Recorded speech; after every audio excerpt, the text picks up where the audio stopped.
Hello everyone, welcome to commerce Adda 24/7। My name is Aman Mehta और आज हम पढ़ने वाले एक बहुत ही खूंखार बढ़िया सा प्यारा सा चैप्टर जिसका नाम है डेप्रिसिएशन। क्लास 11th के अंदर अकाउंटेंसी में सबसे ज्यादा बच्चों को यही चैप्टर परेशान करता है। तो आज पढ़ेंगे वन शॉट के अंदर इसके थियरी, इसके कंसेप्ट और इसके क्वेश्चन प्रैक्टिस भी इसी वीडियो के अंदर हो जाएंगे। तो इस चैप्टर को पूरा खल्लास करके निकलेंगे। तो चलिए देखते हैं आगे इस चैप्टर में क्या होने वाला है। बिल्कुल डरने की जरूरत नहीं है, इस चैप्टर से 100% समझ में आएगा। मैं तो कहता हूं पूरी अकाउंटिंग समझ में आ जाएगी, पढ़ते रहो। तो सबसे पहले हम बात करते हैं कि डेप्रिसिएशन होता क्या है। डेप्रिसिएशन का मतलब होता है किसी भी वैल्यू में कमी आ जाना। तो फॉल इन दी वैल्यू, ठीक है, फॉल इन दी वैल्यू। किसकी वैल्यू? फिक्स्ड टेंजिबल एसेट की। देखो हमने एसेट्स पढ़े, एसेट करंट और नॉन करंट होते हैं। तो जो नॉन करंट होते हैं यानी जो लॉन्ग टर्म के लिए हमारे साथ रहते हैं, उनमें एक टाइप आता है टेंजिबल, एक होता है इंटेंजिबल, लेकिन हम बात करें टेंजिबल की। टेंजिबल असेट्स वो असेट होती है जिनको छू सकते हैं, देख सकते हैं। तो अगर टेंजिबल फिक्स्ड असेट की वैल्यू की में कमी आ जाती है तो उसको हम क्या बोलते हैं? डेप्रिसिएशन बोलते हैं। किसकी वजह से? बिकॉज ऑफ इट्स यूजेस, ठीक है, विद एफ्लेक्स ऑफ टाइम। भाई समय के साथ साथ चीजें पुरानी होती है। मैं कोई चीज खरीद के रख दूं 10 साल तक तो उसकी वैल्यू कम फिर भी हो जाएगी बिना यूज किए, और कुछ चीजें यूज करने पे भी क्या होती है बेटा? वैल्यू कम होती है। तो ये कुछ रीजन है जिसकी वजह से डेप्रिसिएशन लग रहा है, ड्यू टू ऑब्सोलेसेंस और एक्सीडेंट। ठीक है, कोई चीज आउटडेटेड हो जाती है, आउटडेटेड मतलब पुरानी हो जाती है, तो वो भी क्या कहते हैं, उसकी वैल्यू कम हो जाती है। या फिर कोई एक्सीडेंट हो जाए, जैसे आपकी मशीनरी, भूकंप आया, मशीनरी के ऊपर पूरा छत गिर गई, मशीनरी टूट गई, तो वो डेप्रिशिएट हो गई, तो उस वजह से भी होता है। तो समझ में आई ये बात कि डेप्रिसिएशन क्या है? डेप्रिसिएशन मतलब fall in the value of fixed tangible asset, और ये रीजंस है। सिंपल। अब बात करते हैं कि कैरेक्टरिस्टिक्स क्या है डेप्रिसिएशन के। बहुत प्यारे कैरेक्टरिस्टिक्स हैं भाई, बिल्कुल। फॉल इन वैल्यू सबसे पहला ही इसका कैरेक्टरिस्टिक्स वही है जो हम पढ़ रहे थे, fall in the value. Value को गिरना ही डेप्रिसिएशन की खासियत है। It reduces the book value, ये बुक वैल्यू को कम कर देता है। बुक वैल्यू का मतलब पता है कि बैलेंस शीट के अंदर आपने कोई फिक्स टेंजिबल एसेट कितने अमाउंट की लिखी हुई है, उस वैल्यू को कम कर रहा है ये, ठीक है, but not its market value. Market value को कम नहीं कर रहा। मैंने 1 करोड़ रुपए की बिल्डिंग खरीदी, बुक वैल्यू यानी बैलेंस शीट के अंदर मैंने 1 करोड़ रुपए बिल्डिंग दिखा रखा है एसेट साइड पे। अब वो एसेट जो है वो कम हो रही है, हो रही है, हो रही है, हो रही है, लेकिन एक्चुअल में मार्केट में उसकी वैल्यू कम हो रही है, ज्यादा हो रही है, इससे कोई मतलब ही नहीं है। ठीक है, तो मार्केट वैल्यू को कुछ भी इंपैक्ट नहीं करता डेप्रिसिएशन। बात समझ में आ रही है? चले आगे बढ़े आगे।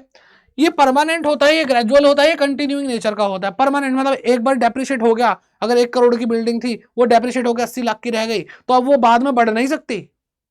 आ रही बात समझ में? और ग्रेजुअल होता है, थोड़ा थोड़ा करके होता है, क्रम क्रम से, ठीक, और कंटिन्यूइंग होता ही रहता है। तो ये खासियत होती है किसकी? डेप्रिसिएशन की। फिर आगे बढ़ते हैं। इट अकर्स ग्रेजुअली, ये क्रम से ही बढ़ता है, unless there is a quick physical deterioration. ठीक है, कोई एकदम से बहुत ज्यादा क्या कहते हैं घिसावट, तोड़फोड़ अगर किसी असेट के साथ ना हो तो ये नॉर्मली धीरे धीरे करके अपने तरीके से ही कम होता है, मतलब डेप्रिसिएशन लगता है।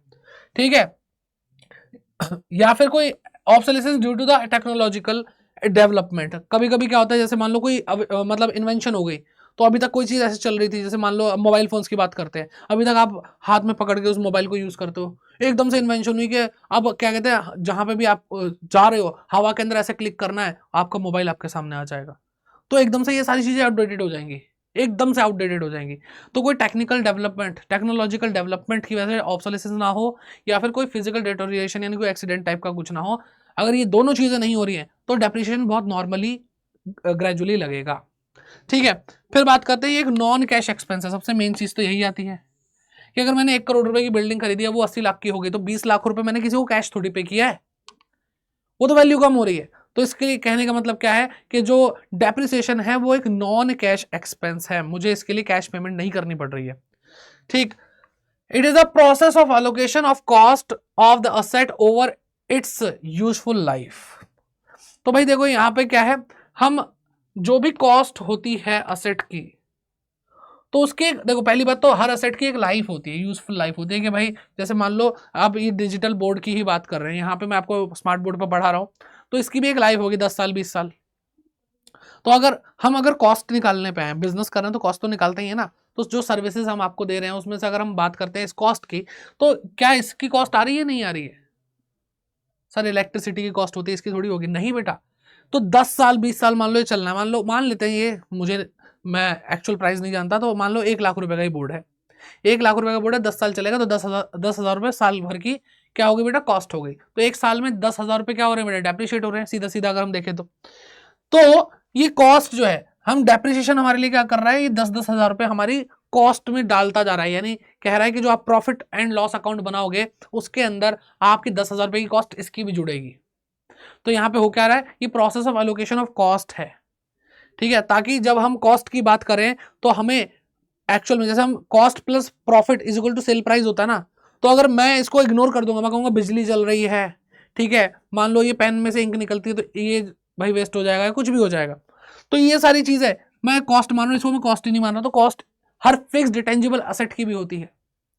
बात समझ में आ रही है? मान लो कपड़ा बन रहा है, मान लो ये टी शर्ट बन रही है, तो इसके कपड़ा जो लगा, इसमें धागा जो लगा, जो लेबर लगी है, सिर्फ वो कॉस्ट नहीं है, जिस मशीन ने इसको बनाया वो भी उसकी एक कॉस्ट होगी, जो थोड़ी सी कॉस्ट आ जाएगी इसके अंदर जोड़ दी जाएगी, क्योंकि उसका भी पैसा हमें प्रोडक्ट से ही तो रिकवर करना है, ठीक है। फिर बात करते हैं debited to profit and loss account whether there is profit और नॉट, कि भाई प्रॉफिट हो या ना हो, इसको प्रॉफिट एंड लॉस अकाउंट की डेबिट साइड पे लिखते हैं। सर ये प्रॉफिट एंड लॉस अकाउंट क्या है बेटा? ये आपके मिड टर्म के आगे का जो सिलेबस है उसकी बात कर रहे हैं, फाइनल अकाउंट होता है, वहां पे आपको ज्यादा अच्छे से नॉलेज मिलेगी। बस फिलहाल ये समझ लो प्रॉफिट एंड लॉस अकाउंट एक ऐसा अकाउंट होता है जो प्रॉफिट एंड लॉस निकालने के लिए बनाया जाता है। इसके अंदर सारे एक्सपेंस और इनकम आते हैं, income minus expense is equal to profit होता है, और expense minus income is equal to loss होता है, ठीक है। तो सारे एक्सपेंसेस और इनकम को, तो अब जब ये एक्सपेंस है तो इसको भी प्रॉफिट एंड लॉस अकाउंट में लेकर जाया जाएगा, ताकि इस ये भी इंक्लूड हो जाए और इससे हम सही प्रॉफिट एंड लॉस निकाल सके। The term depreciation is used only for tangible fixed asset. जो डेप्रिसिएशन वर्ड है, ठीक है, इसको हिंदी में बोलते हैं ह्रास। क्या बोलते हैं? ह्रास। तो ये जो वर्ड है ये टेंजिबल फिक्स्ड असेट के लिए यूज किया जाता है। किसी और चीज की वैल्यू कम हो रही है, ज्यादा हो रही, कम हो रही है, उससे क्या कहते हैं, उसको डेप्रिसिएशन नहीं बोलेंगे। अभी दिखाते हैं। देखो, एक होता है अमोर्टाइजेशन, एक होता है डिप्लीशन। ये भी ऐसा ही वर्ड है जिसका मतलब होता है वैल्यू कम होना, तो इसको हम डेप्रिसिएशन नहीं बोल रहे हैं। डेप्रिसिएशन जैसे, अब अमोर्टाइजेशन की बात करें तो जो इनटेंजिबल असेट होती है, यानी वो असेट जिसको हम छू नहीं सकते, देख नहीं सकते, अगर उनकी वैल्यू कम होती है उनको डेप्रिसिएशन नहीं, उनको अमोर्टाइजेशन बोलते हैं। क्या बोलते हैं? अमोर्टाइजेशन। अब चीज तो एक ही है, लेकिन फिर भी डेप्रिसिएशन वर्ड स्पेसिफिकली यूज किया जाता है किसके लिए? फिक्स्ड टेंजिबल असेट के लिए, ठीक। फिर बात करते हैं डिप्लीशन की। डिप्लीशन एक ऐसा वर्ड है, इसका मतलब भी होता है fall in the value, but ये नॉर्मली यूज किया जाता है जो वेस्टिंग असेट होती हैं, ठीक है, जो वेस्टिंग असेट्स होती हैं उनकी वैल्यू जब कम होती है। सर ये वेस्टिंग असेट्स क्या होती है बेटा? जो नेचुरल रिसोर्सेज के थ्रू हमें क्या कहते हैं, प्रोडक्ट मिलते हैं। जैसे अब हम बात करते हैं माइंस होती हैं, ठीक है, कोयल और तेल के कुएं होते हैं, तो ये क्या है? ये नेचुरली क्या कहते हैं, नेचुरल रिसोर्स है, और ये लोग खरीदते हैं, लीज पर लेते हैं, और वहां से तेल एक्सट्रैक्ट करते हैं, मिनरल एक्सट्रैक्ट करते हैं। हीरे की खदान होती है, खोदते हैं, हीरा निकलता है। तो कहने का मतलब क्या है? ये असेट है जो नेचर ने हमें दिए हैं, और ये धीरे धीरे धीरे धीरे करके जैसे जैसे हम इसमें से निकालते चले जाएंगे, ये वेस्ट होती जाएंगी, खत्म होती जाएंगी, इसको वेस्टिंग असेट बोलते हैं। इनकी वैल्यू में कमी आने को हम क्या बोलते हैं? डिप्लीशन बोलते हैं। वहां पर भी डेप्रिसिएशन यूज नहीं होता। तो डेप्रिसिएशन जैसे दो और शब्द जिनका मैंने आपको समझाया क्या मतलब होता है। चलिए आगे बढ़ते हैं, ऑब्जेक्टिव या नीड के बारे में बात करते हैं कि हमें क्या जरूरत है डेप्रिसिएशन प्रोवाइड करने की, ठीक है। तो सबसे पहली चीज आती है to determine the correct profit या लॉस। अब देखो, ये भी एक तरह की कॉस्ट है, ये भी एक तरह का एक्सपेंस है। अगर मैं इसको यूज नहीं करूंगा, इसको इग्नोर कर दूंगा, तो फिर मुझे करेक्ट प्रॉफिट या लॉस हुआ है कैसे पता चलेगा? नहीं पता चलेगा। To show a true and fair view of financial position. अब देखो, ये हमारी असेट्स की वैल्यू को कम कर रहा है। अगर मैं डेप्रिसिएशन लगाऊंगा ही नहीं तो असेट की वैल्यू उतनी की उतनी रहेगी, लेकिन एक्चुअल में तो वैल्यू कम हो चुकी है। तो मैं बैलेंस शीट में ज्यादा वाली वैल्यू दिखा दूंगा, तो हमारी जो फाइनेंशियल पोजीशन है वो गलत शो हो रही है, ट्रू एंड फेयर नहीं है। फिर बात करते हैं to determine the cost of production, कि जो भी मैं प्रोड्यूस कर रहा हूं उसकी कॉस्ट पता होनी मुझे जरूरी है, ताकि मैं अपना एक्चुअल में जो सेल प्राइस होना चाहिए वो देख पाऊं। ये बात मैं अभी आपको टी शर्ट का एग्जांपल देके समझा चुका हूं। To provide funds for replacement. अब मान लो भाई मैंने एक मशीन ली है, 1 लाख रुपए की है, 1 लाख रुपए की मशीन है, और वो यूज होती जा रही होती जा रही होती जा रही है, एकदम से जब इसकी यूजफुल लाइफ खत्म हुई, 10 साल के लिए, ये 10 साल के लिए प्रोडक्ट चलता है, मशीन चलती है, 10 साल पूरे हुए खत्म। फिर मैंने कहा यार डेप्रिसिएशन तो लगाया ही नहीं, डेप्रिसिएशन लगाता तो मुझे पता होता कि कैसे कैसे पैसा कम हो रहा है, और जैसे जैसे पैसा कम हो रहा है तो मैं उतना उतना जोड़ता चला जाता, और फिर पैसा जुड़ रहा है उधर डेप्रिसिएशन लग रहा है, इधर पैसा जुड़ रहा है उधर डेप्रिसिएशन लग रहा है। तो एक दिन जब बिल्कुल खत्म हो जाती, मेरे पास उतना पैसा तो होता ना कि मैं एक और मशीन ले आऊं ताकि मेरा बिजनेस ना रुके। तो क्या हुआ कि डेप्रिसिएशन क्या प्रोवाइड करता? Funds for replacement. बात समझ में आ रही है?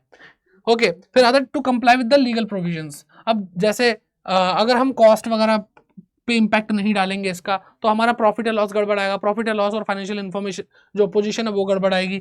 तो जो भी हमारे जैसे इनकम टैक्स एक्ट है, तो हम अपने एक्सपेंसेस कम ज़्यादा दिखा रहे हैं तो सही इनकम नहीं आएगी। तो कानून में भी बहुत सारी चीज़ें हैं, गवर्नमेंट ने बोल रखा है कि भाई आपको डेप्रिसिएशन कहीं कहीं लगाना ही पड़ेगा, ठीक है, तो गवर्नमेंट के भी कुछ लीगल प्रोविजंस होते हैं जिसको हमें ध्यान में रखना पड़ता है। तो आई होप आपको ये सारी चीजें क्लियर हो गई। आगे बढ़ते हैं, कौन कौन से फैक्टर हैं जो हमें डेप्रिसिएशन कैलकुलेट करने में मदद करते हैं। तो सबसे पहली चीज है historical cost of the asset. Basically हम कॉस्ट की बात कर रहे हैं कि जो मैं असेट खरीद रहा हूँ उसके लिए कितना पैसा दिया है मैंने।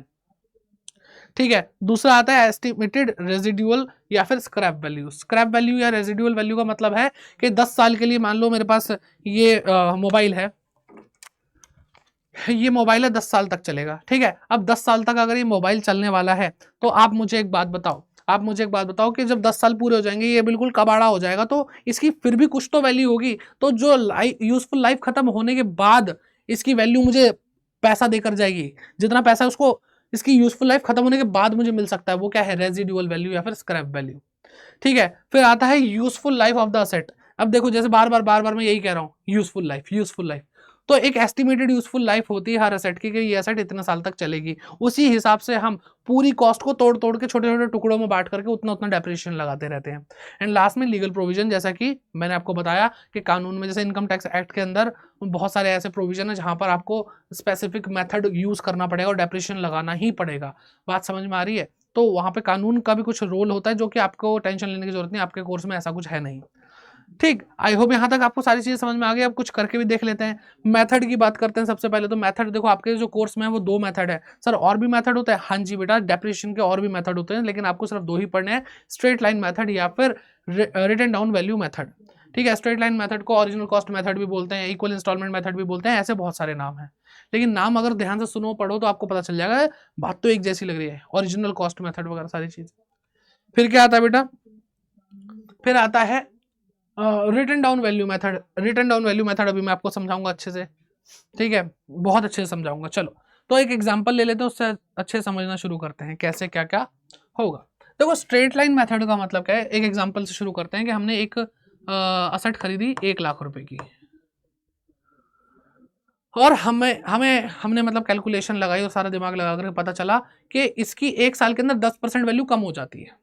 ठीक है, तो क्या कहेंगे, ये डेप्रिसिएशन का रेट है कि 10% डेप्रिसिएशन है। तो 1 लाख हमने यहाँ पे भी लिया। अलग अलग मेथड है, अब मैं आपको मेथड के बीच में डिफरेंस दिखाऊंगा। तो डेप्रिसिएशन बेटा कितना लगेगा बेटा?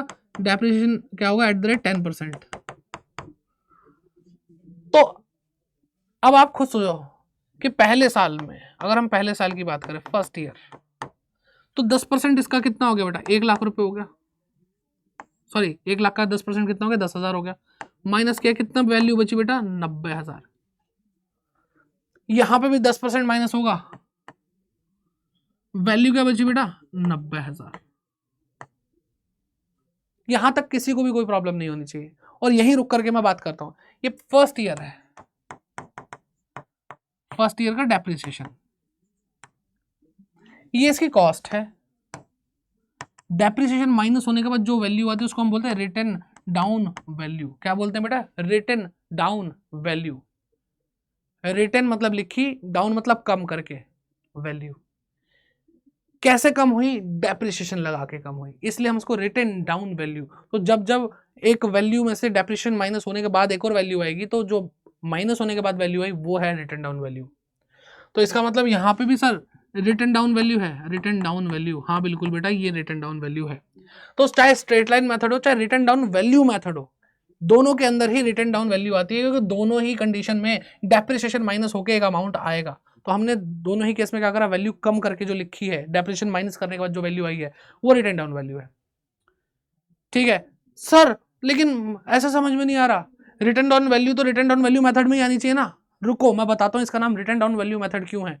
इसका नाम डिमिनिशिंग वैल्यू मेथड भी हो सकता है, रिड्यूसिंग बैलेंस मेथड भी हो सकता है, बहुत सारे नाम हो सकते हैं इसके। ठीक है, वो तो पढ़ते पढ़ते आपको प्रैक्टिस हो जाएगी। अब देखो स्ट्रेट लाइन मेथड का सबसे जबरदस्त काम क्या है कि इस पे 10% डेप्रिसिएशन लग रहा है, तो 10% बार बार इसकी कॉस्ट पे ही लगेगा। तो कहने का मतलब क्या कि अब सेकंड ईयर का जो डेप्रिसिएशन है वो कितना होगा? इसी का 10%, और 1 लाख का 10% फिर से 10,000 ही होगा। बात समझ में आ रही है? माइनस करा तो अब क्या बचा? 80,000 बचा, और ये सेकंड ईयर के बाद की रिटर्न डाउन वैल्यू आ गई। तो सर अब बता दो कि रिटर्न डाउन वैल्यू मेथड के अंदर ही तो रिटर्न डाउन वैल्यू आनी चाहिए, तो इसका नाम क्या है, मतलब समझाओ। तो बेटा देखो यहाँ पे भी रिटर्न डाउन वैल्यू मेथड में भी अगर 10% लग रहा है, तो रिटर्न डाउन वैल्यू मेथड इस मेथड का नाम इसलिए पड़ा है क्योंकि जो वैल्यू घट करके आती है, अब ओरिजिनल कॉस्ट पे, जैसे कि यहां पर 1 लाख पर यहां लगा, फिर से 1 लाख पर दोबारा डेप्रिसिएशन लगा, लेकिन यहां पर पहले 1 लाख पर लगेगा, फिर जो रिटर्न डाउन वैल्यू आएगी अब इस पर डेप्रिसिएशन लगेगा बेटा। समझ में आ रही है बात? तो अब 1 लाख का नहीं, अब 90,000 का 10% लेंगे, जो कि होगा 9,000 रुपए। माइनस करो तो अब 81,000 आया। तो फर्क समझ में आया? स्ट्रेट लाइन मेथड में हमेशा हमेशा कॉस्ट का 10% या कॉस्ट पे डेप्रिसिएशन का रेट मल्टीप्लाई करेंगे। और रिटर्न डाउन वैल्यू मेथड को रिटर्न डाउन वैल्यू मेथड इसलिए बोलते हैं कि जब डेप्रिसिएशन घटाने के बाद वैल्यू आती है, यानी WDV जो आती है हमारे पास, रिटर्न डाउन वैल्यू जो आती है, उस पे हमेशा डेप्रिसिएशन का रेट लगेगा, ना कि कॉस्ट पे लगेगा। तो सर इसका मतलब ये है कि अब जो 81,000 है, अब जो 81,000 है ये वाला, इस पे क्या कहते हैं 10% मल्टीप्लाई होगा। बिल्कुल सही समझे। तो अब क्या होगा बेटा, अब होगा ये, अब इस 81 पे, अब इस 81 पे 10% लगेगा तो क्या हो जाएगा बेटा 8,100 रुपए। क्या आ जाएगा 72900। ये थर्ड ईयर का डेप्रिसिएशन ऐसे लगता चला जाएगा बेटा। लेकिन यहां पर अभी भी ये 10% कॉस्ट पे ही लग रहा है, तो फिर से 10% कितना आ जाएगा, 10,000 रुपये आ जाएगा। और अब क्या वैल्यू आ रही है, 70,000 आ रही है। एक और WDV। तो देखो WDV दोनों ही मेथड में निकलती है, दोनों ही मेथड में डेप्रिसिएशन माइनस होने के बाद जो वैल्यू आती है वो रिटर्न डाउन वैल्यू कहलाती है। लेकिन इसको रिटर्न डाउन वैल्यू मेथड इसलिए बोलते हैं क्योंकि जो रिटर्न डाउन वैल्यू बार बार आ रही है हम उसी पे कैलकुलेट कर रहे हैं डेप्रिसिएशन। लेकिन इस केस में हम सिर्फ कॉस्ट पे ही कैलकुलेट करते हैं, ना कि रिटर्न डाउन वैल्यू पे। आई होप मैं आपको समझा पाया अच्छे से। नहीं समझ में आया दोबारा से एक बार रिपीट करके देख लो, अच्छे से समझ में आ जाएगा बहुत क्लैरिटी से। अब थोड़ा ऑब्जर्वेशन की बात करते हैं। ऑब्जर्वेशन अगर हम देखें यहाँ पर तो देखो पहले साल के बाद रिटर्न डाउन वैल्यू इतनी, दूसरे साल के बाद रिटर्न डाउन वैल्यू इतनी, तीसरे साल के बाद रिटर्न डाउन वैल्यू इतनी। वहीं अगर हम यहाँ देखें तो पहले साल तो इक्वल रहती है, इसमें भी इतनी आ रही है, इसमें भी इतनी आ रही है। लेकिन दूसरे साल में यहाँ पर वैल्यू ज़्यादा है और यहाँ पे कम है। वहाँ पे वैल्यू 81,000 रुपये है। अगर सेकेंड ईयर की बैलेंस शीट के अंदर हम ये असेट को देखेंगे तो 81,000 दिखेगा। लेकिन अगर सेकेंड ईयर की बैलेंस शीट के अंदर हम स्ट्रेट लाइन मेथड से ये करते तो जो हमारी असेट है वो कितनी दिखाई देती बेटा, 80,000 रुपये दिखाई देती। देखो यहाँ पे 70,000 आ रहा है, यहाँ पे 72,900 रुपये आ रहा है। तो इससे समझ में ये आता है कि जो हमारा रिटर्न डाउन वैल्यू मेथड है उसमें जो वैल्यू शो होती है वो ज़्यादा रहती है कंपैरिजन टू हमारा स्ट्रेट लाइन मेथड। ठीक है, तो ये तरीका था, आई होप समझ में आ गया होगा। अब बात करते हैं स्ट्रेट लाइन मेथड के अंदर किस तरह से हम पूरे साल भर का डेप्रिसिएशन निकाल सकते हैं। और जो ये 10% आपको दिख रहा था डेप्रिसिएशन का रेट, ये डेप्रिसिएशन का रेट कैसे कैलकुलेट करते हैं रिटर्न स्ट्रेट लाइन मेथड में। ठीक है, स्ट्रेट लाइन मेथड में तो सबसे पहले हम बात करते हैं एनुअल डेप्रिसिएशन हम कैसे निकालते हैं। सबसे पहले देखो कॉस्ट ऑफ असेट, मैं अभी आपको हमने क्या दिखाया कि चार चीज़ें यूज़ होती हैं। तो ये तो अभी आपके सिलेबस में ही नहीं है, मेन 3 चीज़ें ये हैं। ठीक है, असेट की कॉस्ट, असेट की स्क्रैप वैल्यू और इसकी यूजफुल लाइफ। तो देखो cost minus scrap value, estimated scrap value upon में number of year of expected useful life, तो उसकी लाइफ कितने साल भर की है वो लिखना है। ठीक है, ऐसे करोगे तो आपका एनुअल डेप्रिसिएशन आ जाएगा। ठीक, अब आपका एनुअल डेप्रिसिएशन आ जाएगा तो ये डेप्रिसिएशन यहाँ पे लिखो, इससे रेट निकलेगा, रेट ऑफ डेप्रिसिएशन। तो आप क्या करो बेटा, एनुअल डेप्रिसिएशन अपॉन में कॉस्ट, ये जो कॉस्ट यहाँ यूज करती है ये कॉस्ट यहाँ पे नीचे डिवाइड हो जाएगी, इनटू में 100। सर ऐसे फॉर्मूला तो कोई भी बता देता, सवाल कराओ। लो भाई सवाल करते हैं। A firm bought a machinery, 7,40,000 रुपए की मशीनरी खरीदी 1 अप्रैल 2022 को, and ₹60,000 is spent on its installment. बेटा हमेशा हमेशा एक बात ध्यान रखना, कोई भी फिक्स टेंजिबल एसेट या कोई भी टेंजिबल एसेट हम खरीद रहे हैं तो उसकी कॉस्ट में उसकी इंस्टॉलेशन भी जुड़ेगी। सिर्फ इंस्टॉलेशन नहीं बल्कि वो सारी चीज़ें जुड़ेंगी जो उसको वर्किंग कंडीशन में लाने में ज़रूरी होती हैं। अगर इंस्टॉलेशन नहीं कराओगे तो आप यूज़ नहीं कर सकते। तो जब तक आप पुट टू यूज़ नहीं करते किसी एसेट को तब तक होने वाला सारा खर्चा उसकी कॉस्ट में ऐड होता रहेगा। ठीक है, बात समझ में आ रही है?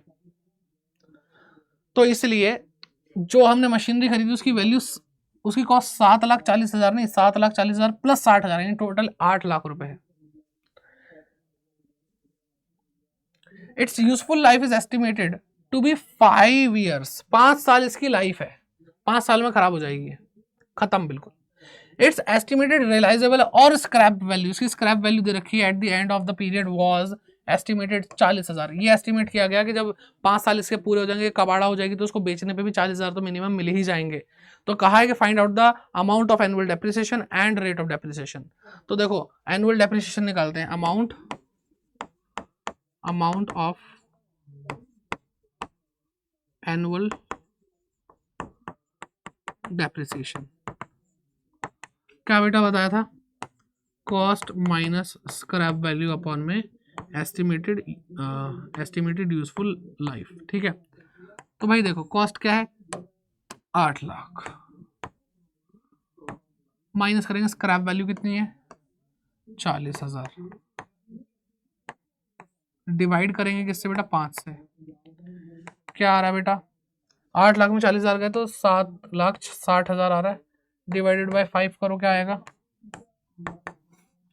5 1 जा 5, 5 5 जा 25, 5 2 जा 10, 3 0। तो साल भर में डेप्रिसिएशन लगेगा बेटा 1,52,000 रुपये। क्या लगेगा 1,52,000। अब बात करते हैं रेट ऑफ डेप्रिसिएशन की, कैसे निकालते हैं, rate of depreciation is equal to annual depreciation जो भी हमने निकाला डिवाइडेड बाय कॉस्ट इंटू में 100। ठीक है, तो एनुअल डेप्रिसिएशन का 1,52,000 रुपये है, 8 लाख रुपए कॉस्ट है, इंटू में 100 करो, 1 2 3 0 और 1 2 5 0 है भाई, 3 0 3 0 और पूरे 5 0 यहाँ से गायब।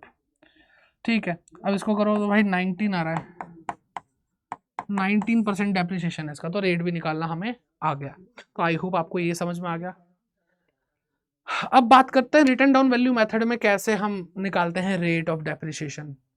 सर एक मिनट, आप बोल रहे हो, इससे पहले आप फॉर्मूला देख रहे हो कितना खतरनाक है, अभी देख लेते हैं। सिंपल तो है, लप्पू सा भाई फॉर्मूला ही है, चलो देखते हैं। तो बेटा आर का मतलब रेट है, एक का मतलब एक है, एन का मतलब नंबर ऑफ ईयर्स है जो इसकी यूजफुल लाइफ है, रूट के अंदर एस है, अपॉन में सी है, एस मतलब scrap value, c for cost, और बाहर आपको मल्टीप्लाई इंटू 100 दिखा है ना, इंटू 100 दिख रखा है। सर कैसे, मतलब हम इतनी मुश्किल से तो मैथ से जान छुड़ा के हम कॉमर्स में आए हैं, कई बच्चों का तो मैथ होगी। कोई बात नहीं बेटा, बहुत आसान तरीका समझाऊंगा, और मैं आपको बता रहा हूँ इसके आने के चांसेस भी कम है, तो डरना नहीं। ठीक, तो एन का मतलब इसकी यूजफुल लाइफ कितनी है, स्क्रैप वैल्यू अपॉन में कॉस्ट इंटू में 100। ठीक है, चलो करते एक क्वेश्चन करते हैं तब समझ में आएगा। अ मशीन इज परचेज्ड, एक मशीन खरीदी हमने 1,60,000 रुपए की, and it is estimated that after it's useful life of 4 years, इसकी 4 साल यूजफुल लाइफ है, इसकी स्क्रैप वैल्यू 10,000 रुपये होगी। ठीक है, it is decided to depreciate the machine by the diminishing balance method. तो भाई डिमिनिशिंग बैलेंस मेथड बता रखा है, find out the percent rate of depreciation per annum.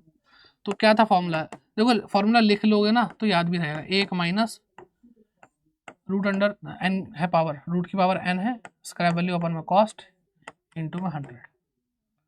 तो लो भाई 1 माइनस एन क्या बेटा 4 है, रूट में क्या है, स्क्रैप वैल्यू क्या आ गई बेटा 10,000, और कॉस्ट क्या 1,60,000, ब्रैकेट बंद इंटू 100। अब देखो रूट की पावर 4 है बेटा, अगर मैं रूट हटाऊंगा ना तो पता क्या होगा 1 माइनस, अब ये जो होगा ये रूट हटाऊंगा तो इसकी पावर 1/4 हो जाएगी। रूट का मतलब होता है जो पावर है उसका अपोजिट, ठीक, इंटू 100।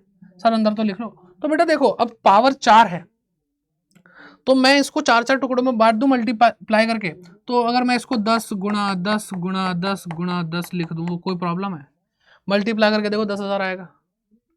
फिर 1,60,000 को मैं क्या लिख सकता हूँ, 2 दूनी 4 दूनी 8 दूनी 16, तो 20 गुणा 20 गुणा 20, ठीक है, ऐसे लिख सकते हैं।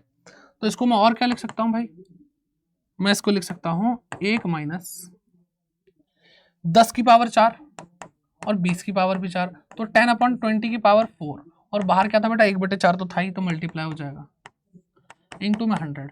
तो भाई पावर से पावर पूरी कैंसिल, और किसी भी चीज़ की पावर 1 हो तो टेंशन लेने की जरूरत नहीं है। तो क्या हो गया बेटा, बचा क्या 10/20 यानी 0.5, तो 1 माइनस 0.5 इंटू में 100, ठीक है 0.5 इंटू में 100, डेप्रिसिएशन आ रहा है बेटा 50%। समझ में आ रही बात, डेप्रिसिएशन क्या आ रहा है 50% आ रहा है। तो आई होप ये भी आसानी समझ में आ गया होगा। अब आगे बढ़ते हैं method of accounting for depreciation के। अभी तक हमने डेप्रिसिएशन की कैलकुलेशन सीखी, अभी तक अकाउंटिंग नहीं सीखी, अब अकाउंटिंग सीखनी है, ठीक है। तो अकाउंटिंग कैसे करेंगे देखो जरा, जर्नल एंट्रीज कर रहे हैं अभी हम इसकी। तो डेप्रिसिएशन कैलकुलेट करना आ गया, अब अकाउंटिंग ऐसे होगी। देखो डेप्रिसिएशन एक एक्सपेंस होता है और एक्सपेंस डेबिट होते हैं। राइट ऑफ करेंगे किसी एक्सपेंस को तो वो क्रेडिट हो जाएगा, दो ही चीजें हो सकती है, ठीक है। आएगा तो डेबिट, जाएगा तो क्रेडिट, ओके।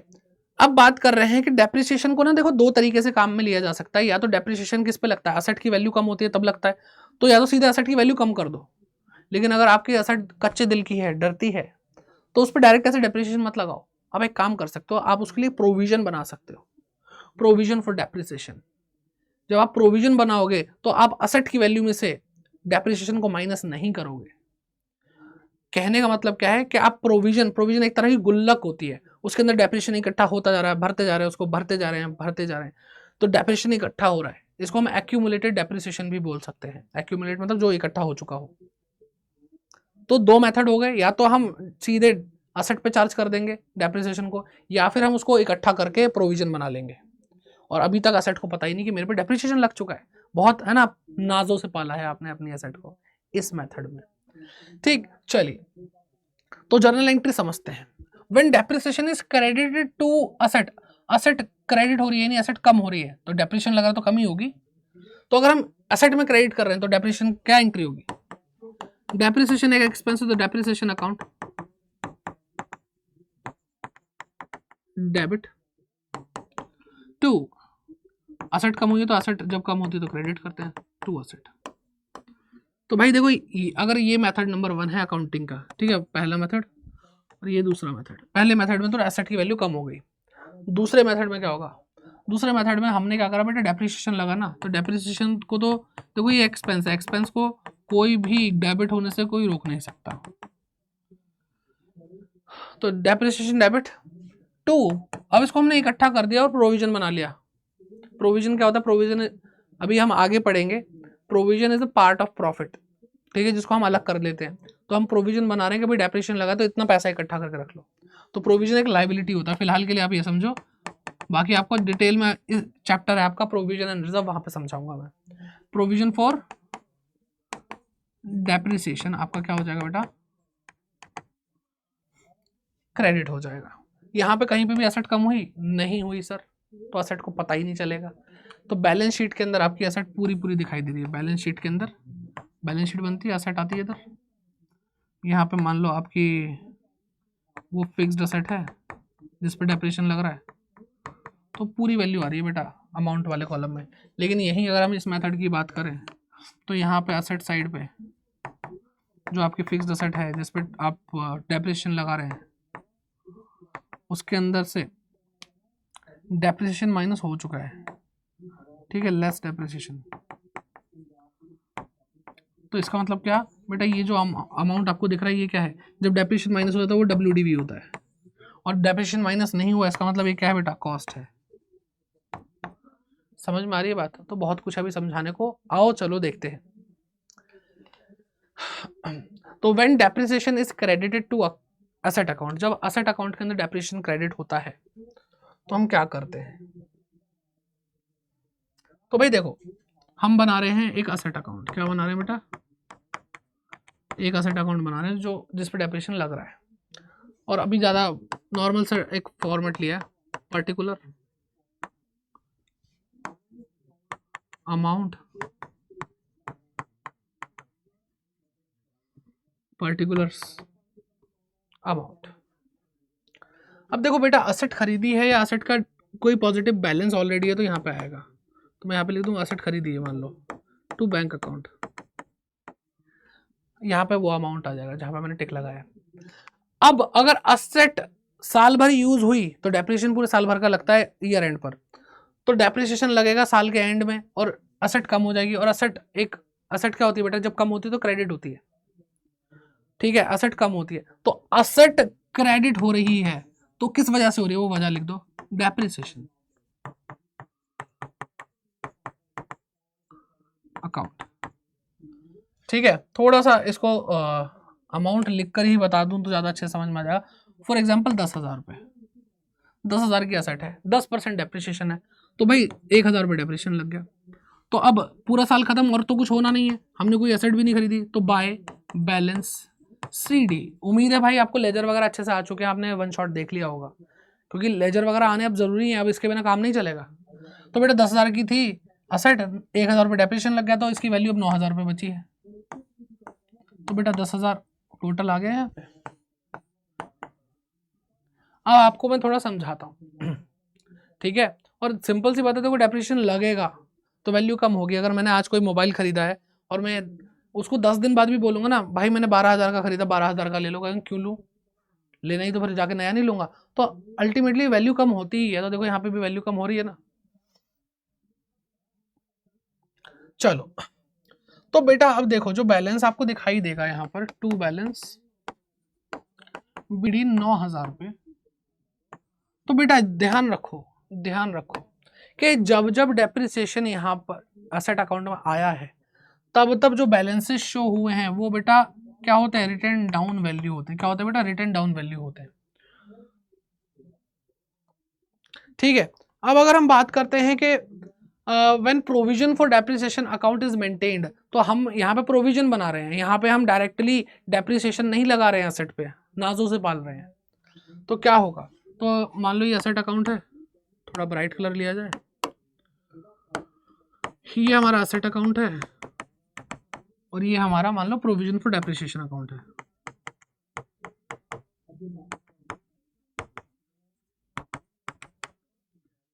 ठीक है, दोनों अब तो 2 अकाउंट खुल रहे हैं ना, एक अकाउंट थोड़ी खुल रहा है, असेट का, असेट के अलावा एक और अकाउंट खुल रहा है।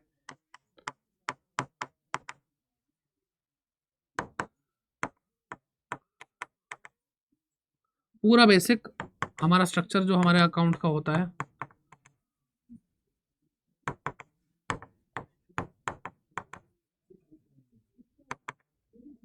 ठीक है।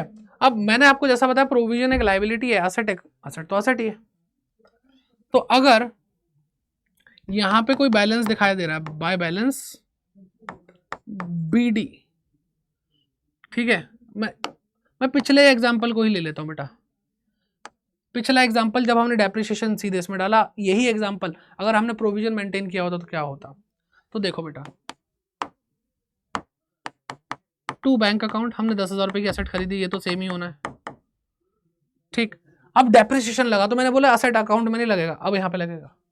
तो डेप्रिसिएशन लगेगा तो क्या होगा बेटा, बाय डेप्रिसिएशन अकाउंट, कितना बेटा 1,000 रुपये, 10% इसका 1,000 रुपये लग गया, बस बात खत्म। सर क्या करेंगे, टोटल करो बेटा, बैलेंस निकालो। बैलेंस क्या सर, इधर का डेबिट का 10,000 आ रहा है, तो यहाँ पे अगर मैं लिखूंगा बाय बैलेंस CD तो भी वो 10,000 ही आएगा, और सर टोटल करूंगा तो भी 10,000 आएगा दोनों साइड पे। तो क्या अगर 10,000 की मैंने कोई चीज़ खरीदी और साल खत्म होने के बाद भी उसकी वैल्यू 10,000 ही है, नहीं, इसका प्रोविजन है, साइड बाय साइड इकट्ठा कर रहे हैं। गौतम बुद्ध की कहानी याद आती है मुझे इस मेथड से। गौतम बुद्ध को जब छोटे थे तब से बड़े होने तक उनको उनके पिताजी ने सारे दुखों से वंचित रखा, ताकि उनके सामने कोई दुख ना आए, कोई बूढ़ा व्यक्ति ना आए, कोई बीमार व्यक्ति ना आए, किसी की शव यात्रा ना आए। उनको पता ही नहीं था दुख क्या होता है। तो ऐसे ही हमारी एसेट को पता ही नहीं डेप्रिसिएशन होता क्या है, ये तकलीफ क्या है, ठीक है ना। आपने भी सुनी होगी ये गौतम बुद्ध की कहानी, बहुत फेमस है, आपके लिटरेचर्स में भी है। अब सेम ऐसे ही बेटा देखो प्रोविजन, अब इसको भी अकाउंट को हम बैलेंस करेंगे तो यहाँ पे आएगा टू बैलेंस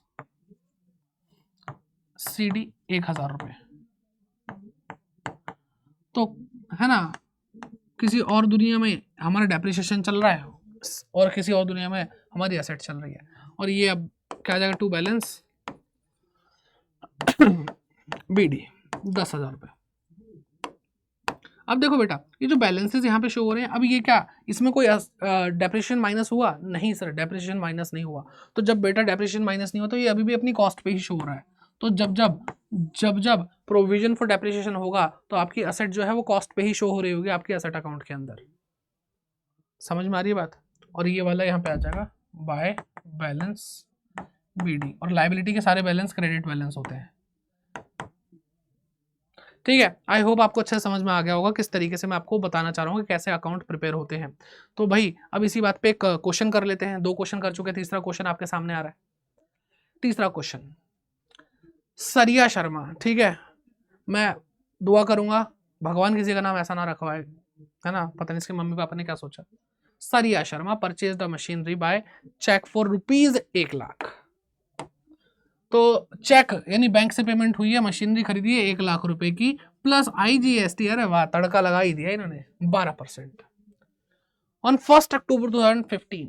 अगर मुझसे कोई पूछे सर इस चैप्टर के अंदर कौन सी चीजें जो आपको याद होनी चाहिए, जो बहुत जरूरी है, जिसके बिना हमारी गड़बड़ हो जाएगी, तो मैं आपको एक ही चीज बोलूंगा कि इसके अंदर आपको डेट पे बहुत ध्यान देना है, बहुत डेट होती है। ठीक है, इसमें भी 2-3 डेट आ चुकी हैं, इसको अच्छे से समझना है, और कितनी मशीनरी है वो भी देखना है, तो अच्छे समझना हो जाएगा। ठीक है, अनदर मशीन वॉज परचेज्ड, एक और मशीनरी खरीदी 60,000 रुपए की, जिसपे IGST उन्होंने 12% फिर दिया। ठीक है, बाय चेक, चेक से खरीदी ऑन 1 अप्रैल 2017। तो भाई लगभग 1.5 साल बाद इन्होंने एक और मशीनरी खरीदी। ठीक है, डेप्रिसिएशन इस चार्ज, डेप्रिसिएशन 10% चार्ज हो रहा है per annum by straight line method, straight line method से हो रहा है। Account are close every year, 31 March को अकाउंट्स क्लोज होते हैं। You are required to show machinery account and depreciation and machinery in the balance sheet. आपको machinery account दिखाना है, आपको मशीनरी बैलेंस शीट में दिखानी है, और आपको 2 बातें बोली हैं कैसे दिखाना है। When provision for depreciation is not maintained, provision है ही नहीं, प्रोविजन नॉट यानी डेप्रिसिएशन, डेप्रिसिएशन असेट अकाउंट में ही चार्ज हो रहा है, पहला ऑप्शन। दूसरा, when provision for depreciation account is maintained, भाई मेंटेन करा है प्रोविजन। तो इन्होंने जो 2 मेथड सीखे थे, एक ही क्वेश्चन में बोला कि दोनों मेथड से करके दिखा दो। तो चलिए करना शुरू करते हैं। सबसे पहला तो भाई देखो, आपको क्या पता होना चाहिए कि जो IGST वगैरह उसका क्या रोल है, क्योंकि GST तो अभी तक मैंने बताया ही नहीं। तो मैं आपको बताता हूँ, जब भी कुछ अनोखा अलग आपके सामने आए उसकी जर्नल एंट्री करने की कोशिश करो। अगर आप उसकी सही जर्नल एंट्री कर लोगे तो आप उसका सही मेथड, किस तरह से अकाउंटिंग होनी चाहिए, वो सीख सकते हो। तो मैंने अगर कोई मशीनरी खरीदी, मैं आपको बस ऐसे ही रफ करके दिखा रहा हूँ। तो मशीनरी खरीदी, तो मशीन मेरे पास आई, मशीनरी अकाउंट डेबिट। अब एक बात ध्यान रखना, GST कॉस्ट का पार्ट नहीं बनेगा। अगर आपने GST का वीडियो नहीं देखी, GST का भी 1 शॉट मैंने आपको दे रखा है, वो भी जाकर देखो, आपको समझ में आ जाएगा। तो आपने अगर मशीनरी खरीदी 1 लाख रुपए की और इस पे GST पे कर रहे हो, तो मैं परचेस करता हूँ, परचेस डेबिट, तो परचेस पे होने वाला टैक्स भी डेबिट। तो मशीनरी आई तो मशीनरी डेबिट, तो मशीनरी पे लगने वाला टैक्स भी डेबिट। तो हमारा इनपुट IGST अकाउंट डेबिट हो जाएगा। कितना बेटा, 1 लाख का 12% यानी 12,000 रुपए, और इतना हमने पे कर दिया होगा टू बैंक अकाउंट। कितना बेटा, 1,12,000 रुपए। समझ में आ रही बात? सर जर्नल एंट्री करवा के क्वेश्चन तो बोला नहीं बेटा, मैं आपको समझा रहा हूँ कि IGST का कोई रोल नहीं है इस क्वेश्चन में। आप बस देख के डरोगे, कुछ है ही नहीं। आपसे बोला मशीनरी अकाउंट बनाओ, और IGST जो है वो सिर्फ इसी एंट्री के अंदर आएगा। अगर डेप्रिसिएशन लगाओ तो उस एंट्री में तो आएगा नहीं, सिर्फ इसी एंट्री में आएगा। तो सिर्फ इसी एंट्री की बात कर रहे हैं कि मशीनरी अकाउंट डेबिट हो रहा है, किसकी वजह से, जो क्रेडिट हो रहा है। फुल इग्नोर, गजब बेइज्जती है। बिल्कुल बेटा, मशीनरी पूरी बेइज्जती कर रही है। भाई मशीनरी अकाउंट को सिर्फ बैंक अकाउंट से लेना देना है। अगर हम बैंक अकाउंट पे ट्रांसफर कर रहे होते ना, तो बैंक अकाउंट बोलता तब कि भाई मैं जो क्रेडिट हो रहा हूँ, मशीनरी और IGST दोनों ही वजह है, तो बैंक अकाउंट के अंदर दोनों चीजें पोस्ट होंगी। लेकिन मशीनरी अकाउंट अगर हम बना रहे हैं और आपको क्वेश्चन में मशीनरी अकाउंट बनाने के लिए बोला है, तो उसमें IGST आएगा ही नहीं, उसमें सिर्फ बैंक आएगा 1 लाख रुपए से। ठीक है, तो आई होप आपको समझ में आ गया होगा। चलिए करते हैं इसको शुरू। तो मशीनरी अकाउंट बना रहे हैं, तो पहला मेथड जिसके अंदर हमने प्रोविजन मेंटेन नहीं करना है। ठीक है, तो भाई क्या है, 2015 की बात है, 1 अक्टूबर 2015।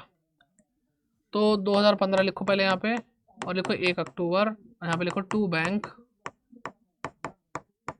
कितना बेटा, 1 लाख रुपए। सही है। अब बताओ ये 1 अक्टूबर, ये मैं गायब कर रहा हूं जो भी हमने लिखा है, ठीक है। अब बताओ भाई कि 1 अक्टूबर, 1 अक्टूबर की बात है 2015, साल खत्म कब होगा? 31 मार्च 2016। तो अक्टूबर, नवंबर, दिसंबर, जनवरी, फरवरी और एक और मार्च, 6 महीने बचे हुए हैं। और 6 महीने तक 31 मार्च 2016 तक कुछ नहीं हुआ। अगला जो परिवर्तन आया वो सिर्फ 1 अप्रैल 2017 को आया। तो ये तो एंट्री बस इतनी होनी है फिर इस साल के अंदर।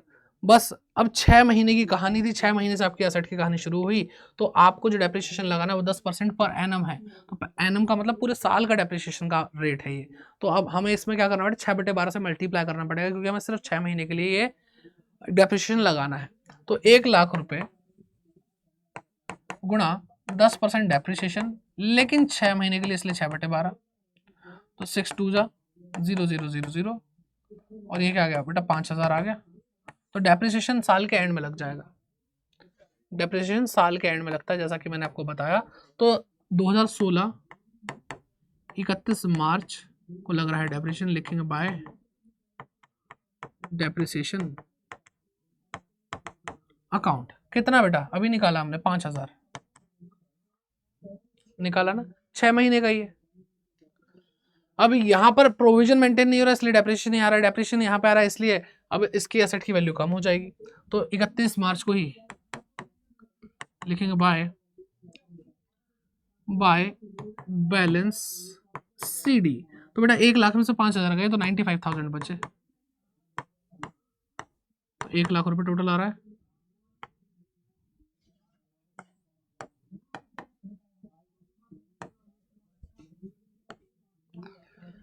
ठीक, अब ये अगले साल शुरू हो जाता है इनका 2016 कब बेटा, 1 अप्रैल, ठीक है। लिखेंगे टू बैलेंस बीडी, कितना बेटा 95,000, 95,000।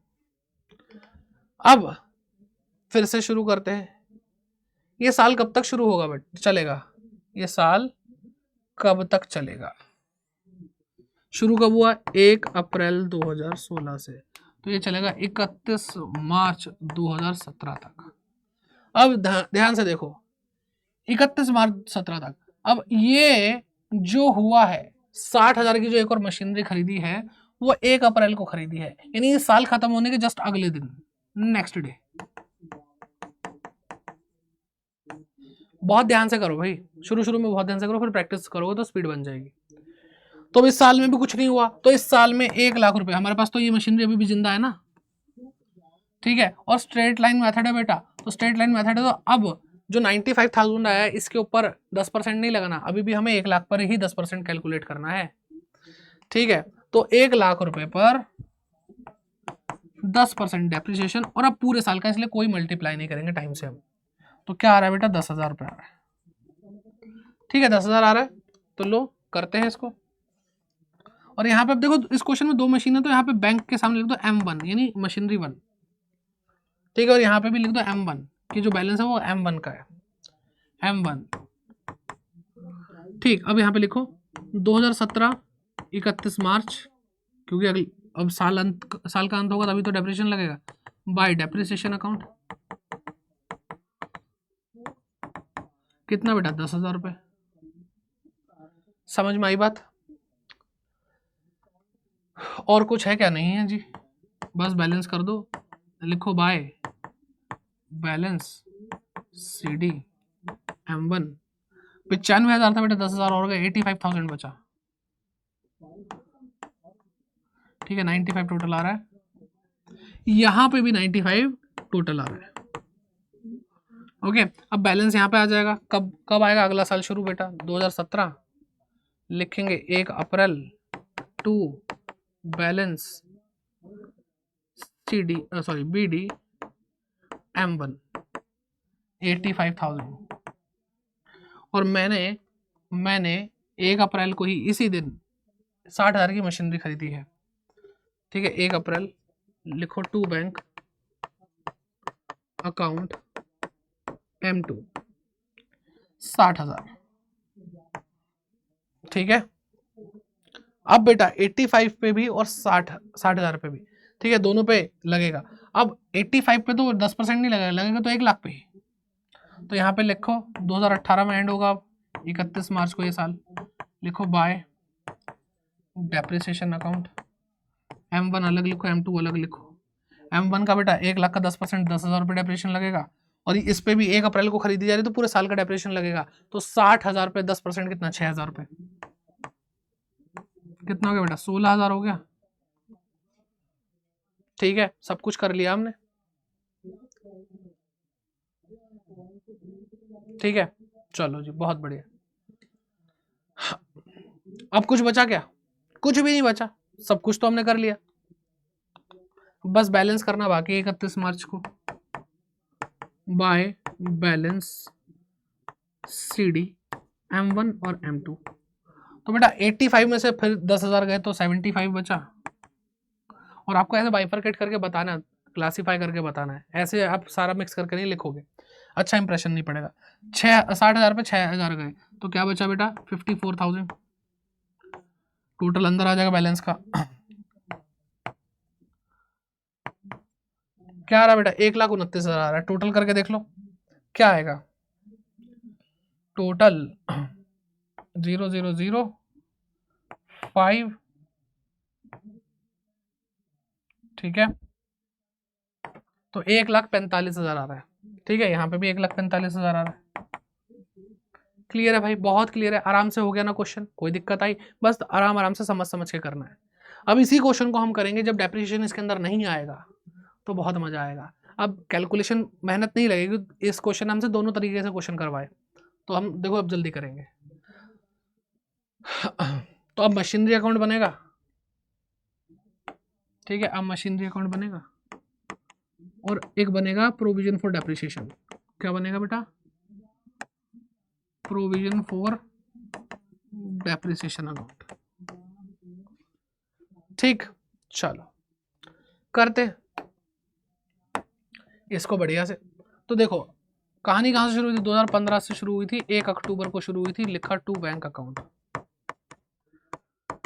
हमने क्या लिया बेटा, M1 मशीनरी 1, कितने की ली थी बेटा, 1 लाख रुपए की। डेप्रिसिएशन नहीं लग रहा, इल्ले, ठीक है, क्या बेटा 31 मार्च लिखो यहाँ पे बाय बैलेंस CD। डेप्रिसिएशन यहाँ लगेगा क्या, नहीं लगेगा सर, क्वेश्चन ने बोला है कि अब आपको बनाना है कौन सा अकाउंट जहां पे आपको प्रोविजन फॉर डेप्रिसिएशन मेंटेन कर रहे हैं, तो हम बना रहे हैं, ये तो हो गया पहला वाला, ठीक है। अब हम बना रहे हैं सेकंड वाला जो पूछा इन्होंने, तो यहाँ पे 1 लाख था, 1 लाख रहेगा, टोटल कर लो 1 लाख, 1 लाख, और बैलेंस यहाँ पे उठ के जाएगा 2017 को 1 अप्रैल, लिखो यहाँ पे टू बैलेंस PD 1 लाख रुपए। अब ये बेटा सब कॉस्ट पे शो हो रहा है ना, क्योंकि डेप्रिसिएशन तो माइनस हुआ नहीं। और अब देखो 1 साल का कर लिया, 1 साल का हम यहाँ पे प्रोविजन का भी कर लेते हैं ना। अच्छा हमने असेट यहाँ पे दिखा दिया, 1 मिनट, ओके ओके, हाँ बैलेंस शीट में एक क्वेश्चन, इस क्वेश्चन के अंदर एक और चीज बोलिए बेटा, इस क्वेश्चन में एक और चीज बोलिए कि आपको बैलेंस शीट में भी शो करना है। बैलेंस शीट में शो करना देखो आसान है, यहाँ पे रुको मैं एक चीज आपको बता दूं, यहाँ पे ठीक है, यहाँ पे बैलेंस शीट में शो करना है, तो ये जो सब कुछ था इसकी बैलेंस शीट में अगर हम शो करेंगे, मान लो हम इस साल की 2017-18 की बैलेंस शीट बना रहे हैं, तो यहाँ पर आपका जो अमाउंट है वो ये वाला शो हो जाएगा, ठीक है। लिखो बैलेंस शीट, ठीक है, 2017-18 असेट साइड पे क्या आएगा, मशीनरी, क्या आएगा बेटा, मशीनरी अकाउंट, अकाउंट तो वैसे लिखने की जरूरत नहीं है, मशीनरी लिखो, कितना 1,29,000, और हमसे पूरी बैलेंस शीट नहीं बनवाई है, हम इन्होंने बोला इतना बता दो, ठीक है। अब यहां से शुरू करते हैं भाई, सेकंड वाला जो हम कर रहे थे, ठीक है, मशीनरी अकाउंट।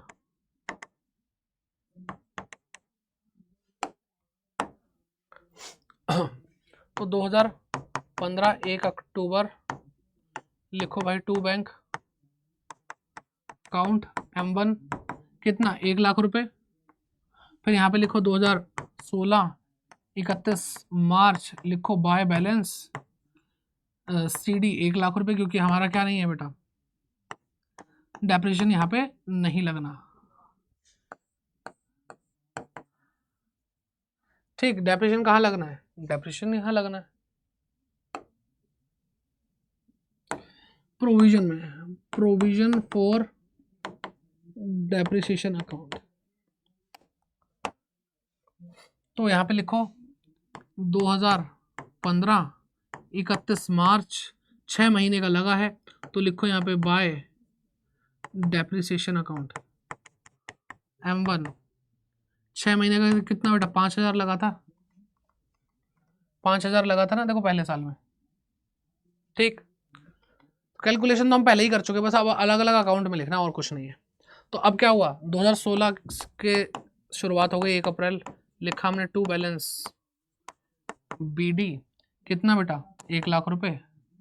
और इस साल भर में कुछ नहीं हुआ था, इस साल भर में कुछ भी नहीं हुआ था 2016 में।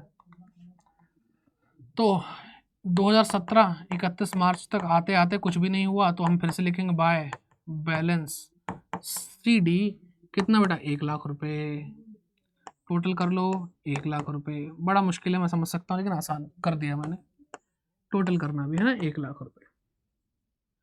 चलो अब अगले साल पे पहुंचो, यहां पर तो देखो इतना ही लगा था, और इसका भी बैलेंस हो जाना चाहिए 5,000 रुपये। और आपका प्रोविजन जो है 31 मार्च को क्या चल रहा है, टू बैलेंस CD 5,000 रुपये।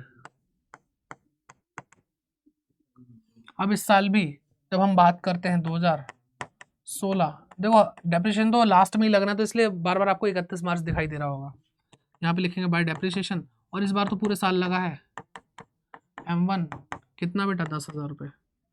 यकीन नहीं होता, लो भाई 2016-17 में क्या लगा बेटा, 10,000 रुपये। ठीक है,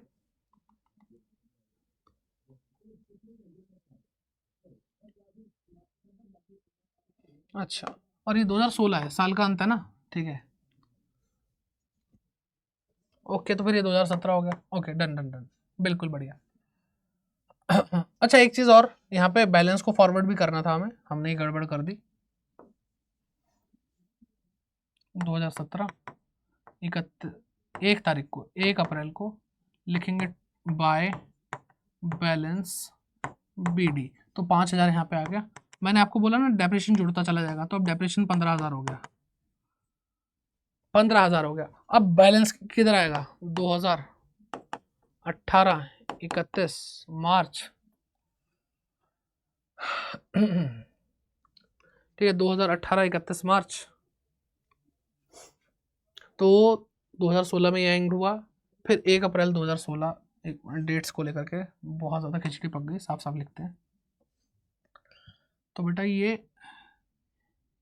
1 अप्रैल 2016 है, और ये क्या है भाई, 31 मार्च 2017 है। और यहाँ पर 31 मार्च 2017 से क्या हो गया बेटा, बैलेंस आ गया, तो लिखा टू बैलेंस CD कितना, टोटल अब 15,000 रुपये डेप्रिसिएशन है। जब तक माइनस नहीं होगा जुड़ता ही चला जाएगा, है ना, तो इसमें तो कोई डाउट ही नहीं है। तो 15,000 और यहाँ पे भी 15,000 हो गए। अब यहाँ पे 2017 1 अप्रैल यहाँ पे आ जाएगा बाय बैलेंस BD, यानी ये वाला बैलेंस उठा करके हमने यहाँ लिख दिया। ठीक, अब ध्यान से देखो बेटा, अभी आपने करा ना 2017 में M1 पे 10,000 और M2 पे 6,000 रुपये डेप्रिसिएशन लगेगा। ठीक है, तो अभी तो फिलहाल हम प्रोविजन पे है ना, लो पहले इसको कर लेते हैं। तो दोनों अकाउंट एक साथ बनते चले जा रहे हैं, इस साल का ये हो चुका है। अब यहाँ पे 2017 1 अप्रैल को आ जाएंगे, लिखेंगे टू बैलेंस BD, तो बेटा यहाँ पे जो 1 लाख है वो डेप्रिसिएशन, वो क्या कहते हैं, बैलेंस आ जाएगा इधर। और हमने इस साल में 1 अप्रैल को ही क्या लिया बेटा, और ये M1 का है, M1 का है, M1 M1। अब आ रहा है बेटा M2, दूसरी मशीनरी खरीद लिया, बैंक अकाउंट M2 60,000 रुपये, टोटल किया 1,60,000 रुपये आ रहा है। ठीक है, यहाँ पे क्या आ रहा है 2018 31 मार्च, लिखा by balance CD M1 M2 1,60,000, 1,60,000 अंदर, और टोटल में भी 1,60,000। तो ये तो हमारा मशीनरी अकाउंट हो गया बिना डेप्रिसिएशन के। और अब जो प्रोविजन चल रहा है उसको भी बना लेते हैं। तो भाई प्रोविजन 15,000 रुपये हमारा इकट्ठा हो चुका है, और 2018 31 मार्च की बात करते हैं तो बाय डेप्रिसिएशन लगाएंगे, depreciation account, bye depreciation account, और M1 और M2 क्या बेटा 10,000 और 6,000, तो टोटल 16,000 रुपये डेप्रिसिएशन यहाँ पे आ गया, और किया तो 31,000 रुपये हमारा डेप्रिसिएशन का टोटल बन रहा है, प्रोविजन फॉर डेप्रिसिएशन अकाउंट। अब अगर हम बात करते हैं तो भाई टोटल की बात कर लेते हैं। 2018 का 31 मार्च लिखते हैं भाई यहाँ पे टू बैलेंस CD, ठीक है, M1 और M2। तो भाई M1 का तो इससे पहले क्या था 15,000 था, 10,000 ये आ गया, तो टोटल 25,000 रुपये तो इसका हो गया बैलेंस। ठीक, और अब इसका 6,000 रुपये इसका है, तो टोटल 31,000 रुपये है, और 31,000 रुपये बैलेंस हमने लिख दिया। तो इस तरीके से हमने पूरा क्वेश्चन कर लिया, ये भी आपको समझ में आ गया होगा। और देखो दोनों ही चीज़ें हमने करी हैं, चाहे बिना बिना प्रोविजन को, चाहे प्रोविजन के साथ हमें करना हो। तो प्रैक्टिस करोगे तो आपको आराम से ये हो जाएगा। अब अगला जो लास्ट टॉपिक आता है, जो बच्चे पता नहीं क्यों कंफ्यूज होता है, आई डोंट नो, बहुत आसान है, मैं जेन्युइनली बता रहा हूँ बहुत आसान है, और वो है आपका असेट डिस्पोजल अकाउंट। क्या है बेटा, असेट डिस्पोजल अकाउंट। डिस्पोजल का मतलब होता है खत्म कर देना। क्या बेटा, डिस्पोजल का मतलब होता है खत्म, ठीक है, डिस्पोजल का मतलब खत्म कर देना। अब जब हम इसको खत्म कर रहे हैं तो कहने का मतलब क्या, कि हम चाहते तो हम असेट अकाउंट जो भी हम बना रहे थे, असेट अकाउंट के अंदर भी बिक जाती। असेट खरीदोगे तो बैंक बढ़ेगा और बैंक डेबिट साइड पे आएगा, असेट बेचोगे तो क्रेडिट साइड पे बैंक आ जाएगा। ठीक है, तो लेकिन कभी कभी क्या होता है कि हम असेट अकाउंट को बिल्कुल नीट एंड क्लीन रखना चाहते हैं, ना इसमें डेप्रिसिएशन का तड़का लगेगा, ना इसमें बेचने की बात होगी, और बिना वजह इसको भारी भरकम बनाएंगे। तो इसलिए अकाउंट कौन सा बनता है बेटा, कई बार बनता है हमारा असेट डिस्पोजल अकाउंट। यहाँ पे बेचने से रिलेटेड बात होती है, सेल्स से रिलेटेड बात होती है, असेट की सेल। बात समझ में आ रही है। अब अगर मैं असेट लेकर आऊंगा, आप खुद सोचो, मैं फिक्स असेट उठा करके लेकर आऊंगा तो असेट कम हो जाएगी, डिस्पोजल अकाउंट बढ़ जाएगा। असेट कम होगी बेटा, तो असेट कम होगी तो क्या होगा, असेट क्रेडिट हो जाएगी, असेट अकाउंट क्रेडिट हो रहा है, और जा कहाँ रहा है बेटा, डिस्पोजल में, disposal account, asset disposal account. तो हम बना क्या रहे बेटा, हम बना रहे डिस्पोजल अकाउंट। तो डिस्पोजल अकाउंट डेबिट हो रहा है किस वजह से, असेट की वजह से। तो डिस्पोजल अकाउंट के डेबिट साइड पे हम क्या लिखेंगे, जो असेट बिक रही है वो, ठीक है, असेट अकाउंट, ठीक है, वो असेट जो बेची जा रही है वो ला करके हम यहाँ पे लिख देंगे। अब असेट बिकेगी, तो अगर असेट बिकेगी तो भाई बैंक यहां पे आ जाएगा, क्योंकि देखो एंट्री क्या होने वाली है, देखो एंट्री समझना जरूरी है, एंट्री समझना जरूरी है कि पैसा बढ़ जाएगा, ये बात तो तय है। मैं असेट बेचूंगा तो पैसा बढ़ जाएगा, तो बैंक अकाउंट डेबिट, और असेट जो है हमारी वो तो अब डिस्पोजल अकाउंट में है, तो डिस्पोजल के अंदर ही पैसा आएगा, तो असेट डिस्पोजल अकाउंट क्या हो रहा है बेटा, क्रेडिट हो रहा है। असेट डिस्पोजल अकाउंट क्या हो रहा है बेटा, क्रेडिट हो रहा है।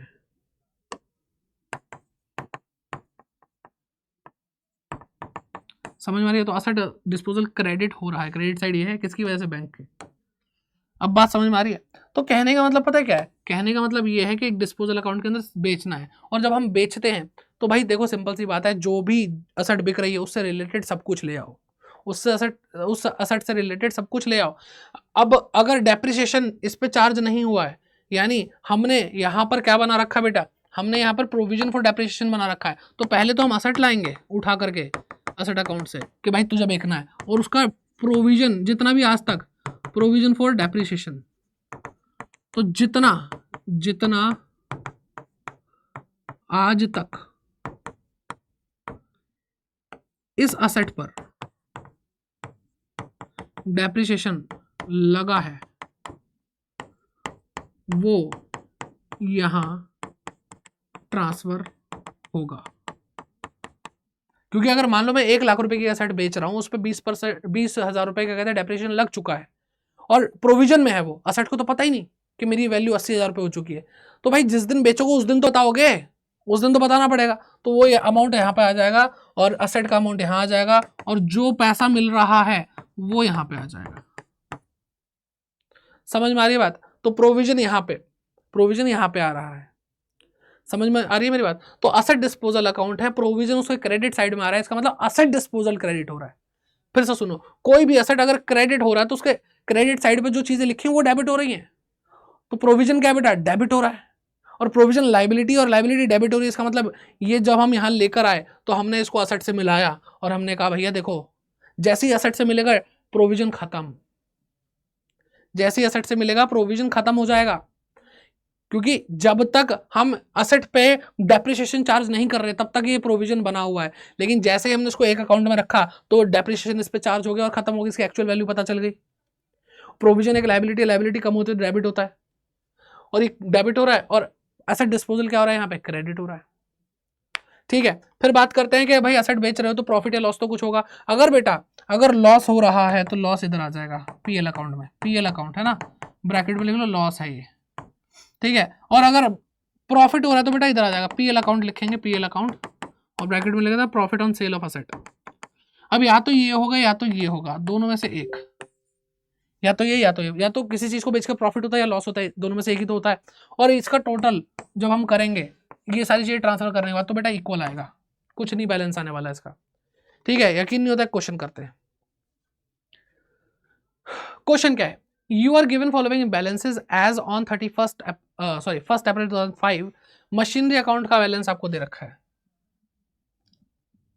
मशीनरी अकाउंट का बैलेंस आपको दे रखा है, प्रोविजन फॉर डेप्रिसिएशन आपको दे रखा है। ठीक है, depreciation is charge on machinery at 20% per annum by diminishing balance method, यानी WDB मेथड। ठीक है, उसके हिसाब से। अब piece of machinery purchased on 1 April 2003, एक मशीनरी हमने 2003 में खरीदी थी, यानी ये जो 5 लाख आपको दिख रहा है इसके अंदर एक ऐसी मशीन है जो 2003 में खरीदी थी हमने for 1 lakh. Was sold on 1 अक्टूबर 2005, जो हम 1 अक्टूबर 2005 को बेच रहे हैं फॉर 60,000, 60,000 में बेच रहे हैं। Prepare the machinery account, provision for depreciation account for the year ended 31 मार्च 2006। तो 1 अप्रैल से शुरू हुआ तो ये 31 मार्च 2006 को खत्म भी होगा। तो बस 1 साल का इन्होंने डेप्रिसिएशन बनाने के लिए बोला है और कह रहे हैं also prepare the machinery disposal account. कर लेते हैं भाई। तो पहले मशीनरी अकाउंट, ये हमारा मशीनरी अकाउंट, इसके बाद प्रोविजन फॉर डेप्रिसिएशन अकाउंट, फिर उसके बाद मशीनरी डिस्पोजल अकाउंट।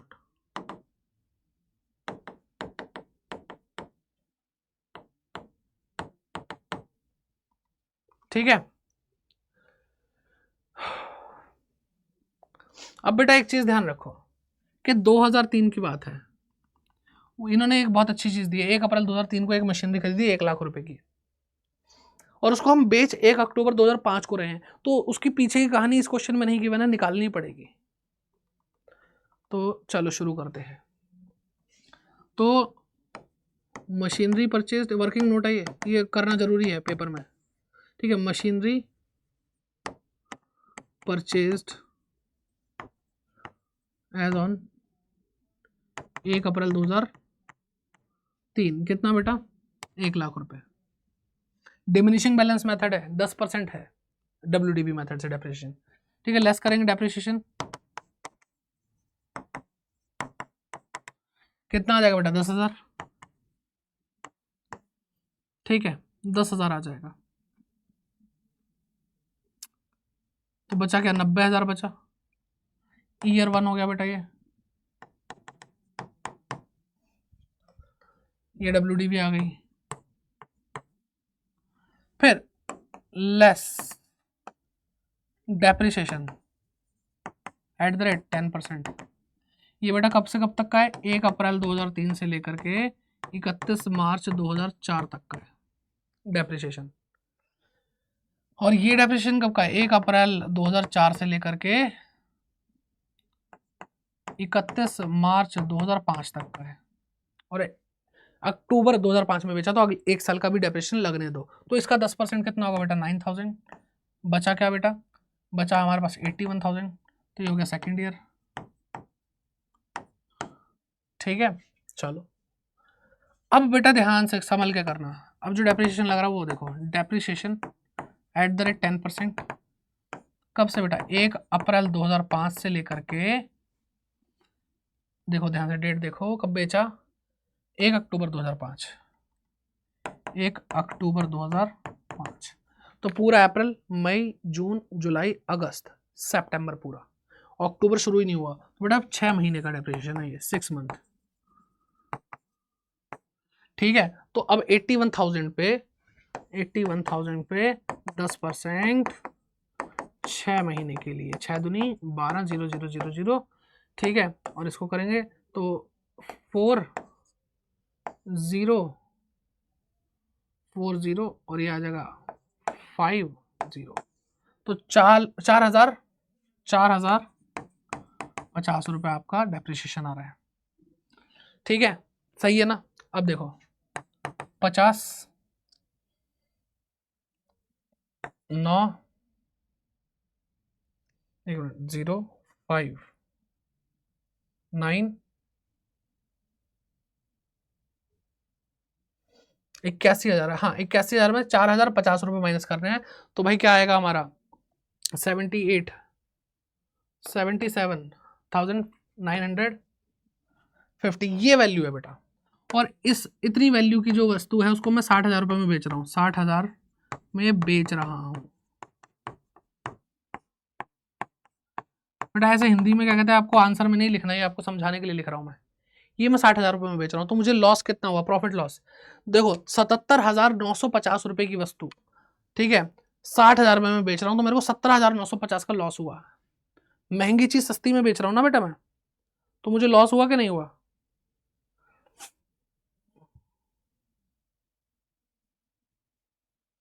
ठीक है, चलो सॉरी, यहाँ पे 76 है, 76, ठीक, 76, तो 16,950 का लॉस। ठीक है, ये वर्किंग नोट काम आएगा अब हमारे। तो भाई हमें ये तो एक ही साल का बनाना है, तो पहले तो मशीनरी अकाउंट में इसका बैलेंस डालो। लिखो यहाँ पे टू बैलेंस बीडी।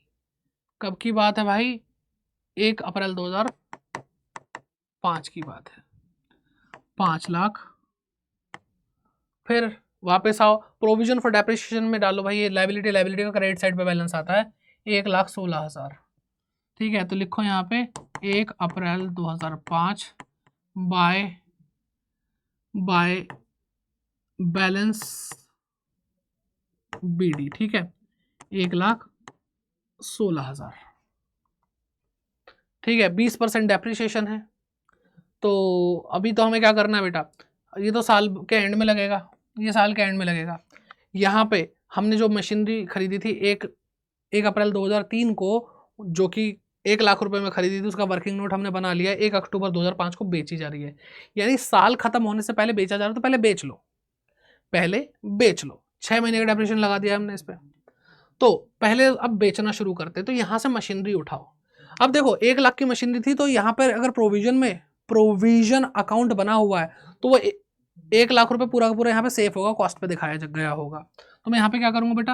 अब हमें डिस्पोजल अकाउंट बनाना ही है, तो लिखूंगा 1 अक्टूबर 2005 और मैं लिखूंगा bye machinery disposal account 1 lakh रुपए। ठीक है, और कुछ है ही नहीं, और डेप्रिसिएशन इस पर लगना ही नहीं है, तो फिर इसको कर भी देते हैं 31 मार्च 2006 को बाय बैलेंस सीडी। अकाउंट कुछ ज़्यादा ही लंबा बना दिया मैंने, लेकिन कोई बात नहीं। 4 लाख रुपए टोटल, यहाँ पे लिख दो 5 लाख और यहाँ पे भी लिख दो 5 लाख। हमें एसेट चाहिए थी, हमने एसेट उड़ा ली। ठीक, अब प्रोविजन की बात करते हैं, प्रोविजन फॉर डेप्रिसिएशन।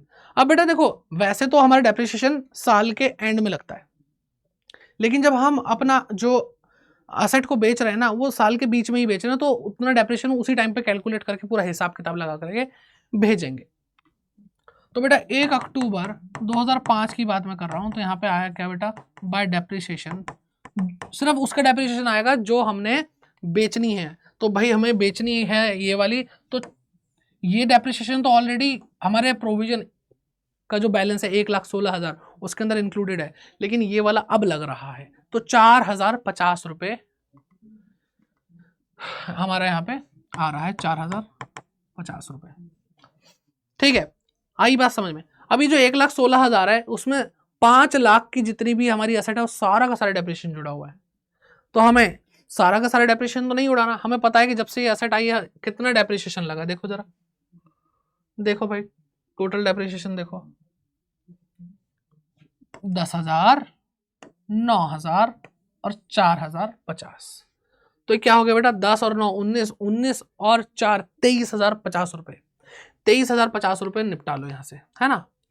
तो अब देखो, जब जब प्रोविजन इंक्रीज होता है तो क्रेडिट साइड से हो रहा है। अब मुझे यहाँ से डेप्रिसिएशन निकाल के लेके जाना, तो मैं क्या करूंगा, लाइबिलिटी है कम होगी तो डेबिट साइड से निकालूंगा ना, तो लिखेंगे यहाँ पे एक, क्या लिखेंगे भाई, 1 अक्टूबर 2005 को हम लेकर जा रहे हैं, लिखेंगे टू मशीनरी डिस्पोजल अकाउंट। कितना लेके जा रहे हैं बेटा, 23,050 रुपये।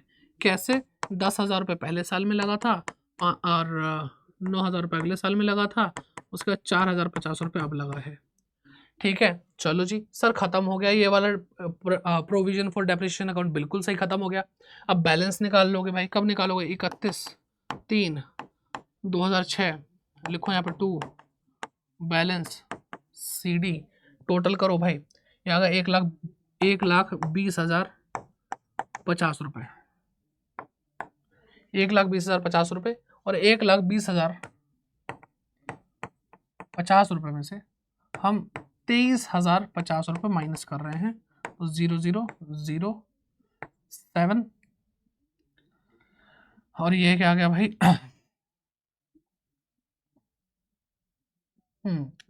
यहाँ पे आ गया 11,2,9, तो 97,000 आ रहा है बेटा।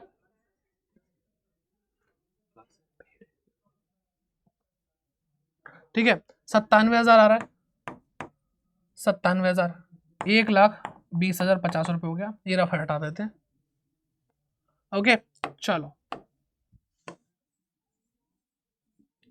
तो 97,000 हो गया, ये हमारा बैलेंस है, बाकी 4 लाख की जो भी हमारी एसेट है उसके लिए इतना हमारा डेप्रिसिएशन रखा हुआ है, कोई दिक्कत नहीं है। अब क्या करना है बेटा, ये जो 1 लाख की मशीनरी वो उठा ली हमने डिस्पोजल अकाउंट में, इसका 23,050 रुपये का जो डेप्रिसिएशन लगता है वो उठा लिया हमने डिस्पोजल अकाउंट में, लिखो।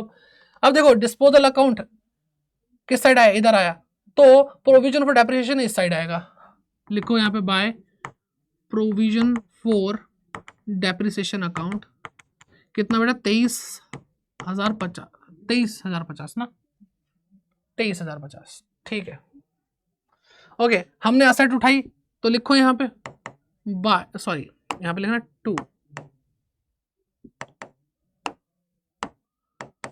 2 मशीनरी ना, मशीनरी हमारी एसेट 1 अक्टूबर 2005, 1 अक्टूबर 2005, 1 लाख रुपए। ठीक, चलो अब बेटा देखो 16,950 का लॉस हो रहा है, और लॉस हो रहा है तो बेटा किधर आएगा, इधर आएगा 1 अक्टूबर 2005 को by profit and loss account, 16,950 रुपये, और 1 अक्टूबर 2005 को ही हमें कितने मिल रहे हैं बेटा, बैंक अकाउंट से 60,000 रुपये मिल रहे हैं, 60,000 रुपये मिले, टोटल करके देखो बेटा पूरा 1 लाख रुपए बन रहा है, यकीन नहीं होता करके देख लो, 50 जोड़ोगे 17,000 हो जाएगा, 17 और 23 कितना होता है बेटा, 40, 40 और 60 1 लाख। तो इस तरह से हमने डिस्पोजल भी कर लिया, कुछ भी नहीं है यहाँ, मशीनरी डिस्पोजल अकाउंट बिल्कुल एक तरह से मान लो यहाँ पे बेचने के लिए आता है, बस ये मार्केट है, ठीक है, तो पूरा का पूरा हमने डेफिनेशन चैप्टर अच्छे से कर लिया। आई होप आपको समझ में आ गया होगा। वर्किंग नोट भी अच्छे से कर लेना और ऐसे ही पढ़ते रहो। और वीडियो अगर अच्छी लगी तो भाई लाइक जरूर करें, ठीक है, लाइक जरूर करें और शेयर सबके साथ करें, क्योंकि ये चैप्टर सबका खून पी जाता है और हमने तो ठीक कर दिया इसको, ठीक है ना।